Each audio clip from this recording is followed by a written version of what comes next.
سے مطالبہ کیا گیا ہے. وہ قرآن سنتے جاتے تھے، روتے جاتے تھے. دل کی دنیا بدل گئی، ہدایت کے دروازے کھل گئے. اسی حالت میں اللہ کے نبی کی بارگاہ میں چلے. آپ میں تلوار تھی، ننگی تلوار. تو اس وقت دار ارقم میں حضور پاک علیہ السلام جلوہ فرما تھے. ایک صحابی ہیں، ان کے مکان میں حضور پاک علیہ السلام بیٹھ کر اسلام کی تعلیمات کو عام فرماتے تھے. لیکن بند کمرے میں ہوتا تھا سب کام، کھلے عام نہیں ہوتا تھا. اس وقت حضرت امیر حمزہ رضی اللہ تعالیٰ عنہ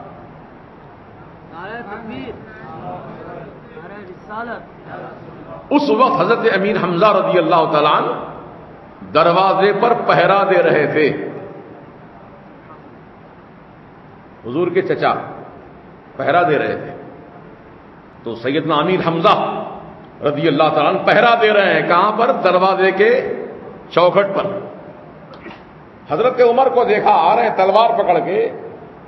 تو سیدنا امیر حمزہ رضی اللہ تعالیٰ عنہ کو جن کو اپنی جان کی پرواہ نہیں ہے، اللہ رسول کی محبت میں وارفنا ہے، وہی سمجھانا چاہتا ہوں میں آپ. کہنے لگے آنے دو، عمر آ رہے ہیں، آنے دو، کیا غم ہے، کیا فکر ہے؟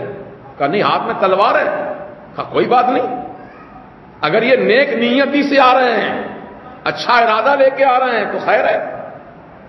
اگر یہ بری نیت سے آ رہے ہیں تو قسم اللہ پاک کی جس کے قبضہ قدرت میں حمزہ کی جان ہے، میں عمر کی تلوار چھین کر عمر کو ختم کر ڈالوں گا. یہ جذبہ محبت تھا. جان کی پرواہ نہیں ہے اپنی. سمجھ رہے ہیں آپ؟ تو ایسے دلیر تھے سیدنا امیر حمزہ رضی اللہ، ایسے بہادر تھے. اے نوجوانوں، تم بھی ایسے بہادر بنو، اللہ اس کے رسول کی راہ میں بنو. دنیا کے لیے نہیں کہہ رہا ہوں میں، دین کے لیے بنو. دین کی خدمت کے لیے محافظ بن جاؤ. اللہ تعالیٰ کا دین پھیلانے کے لیے محافظت کرو. اللہ پاک کی مدد ہوگی، اللہ پاک اس کا اجر و ثواب بھی دے گا. ہمارے یوٹیوب چینل حقیقی سنی دلیر قادری کو سبسکرائب کریں اور بیل آئیکن پر کلک کریں.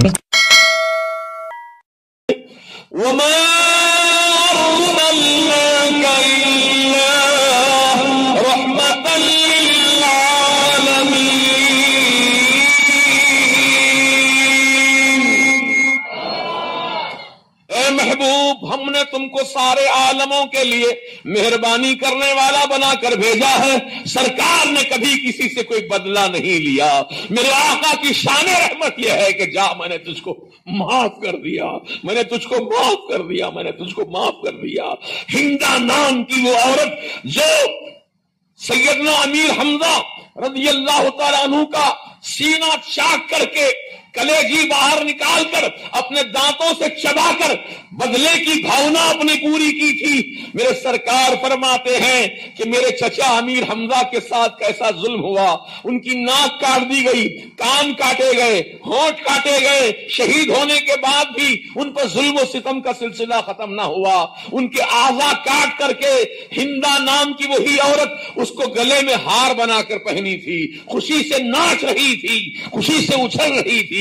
سرکار کو بہت تکلیف ہوئی، آنکھوں میں آنسو آ گئے اپنے چچا کی شہادت کا منظر دیکھ کر. اور پھر جب سرکار سید عالم علیہ السلام نے سیدنا امیر حمزہ رضی اللہ تعالیٰ عنہ کو جب جنازے کی نماز، آپ کی تجہیز و تکفین کا انتظام کیا، تو دوستو اور بزرگوں، چادر جو آپ کو کفن میں دی گئی تھی وہ اتنی چھوٹی چادر تھی کہ سر ڈھانکتے تھے تو پیر کھل جاتے تھے، پیر ڈھانکتے تو سر کھل جاتا تھا. میری آقا کی آنکھوں میں آنسو آ گئے. کیسی زندگی تھی صحابہ کی. ایک اتنی بڑی چادر بھی نہیں تھی ان کے پاس کہ سر سے لے کے پاؤں تک جسم ڈھک جائے. اگر ایسا ہوتا تو وہ چادر میں آپ کو کفنایا جاتا تھا. لیکن میرے آقا علیہ السلام کی آنکھوں میں آنسو آ گئے. پھر صحابہ کو حکم دیا جاؤ خوشبو والی گھاس توڑ کے لاؤ. حضرت امیر حمزہ کے چہرے پہ چادر ڈھانک دی گئی، جو پیر کھلے تھے اس پر خوشبو والی گھاس سے آپ کے پیروں کو چھپا دیا گیا. تو عزیزو، آپ فرماتے ہیں اے ہندا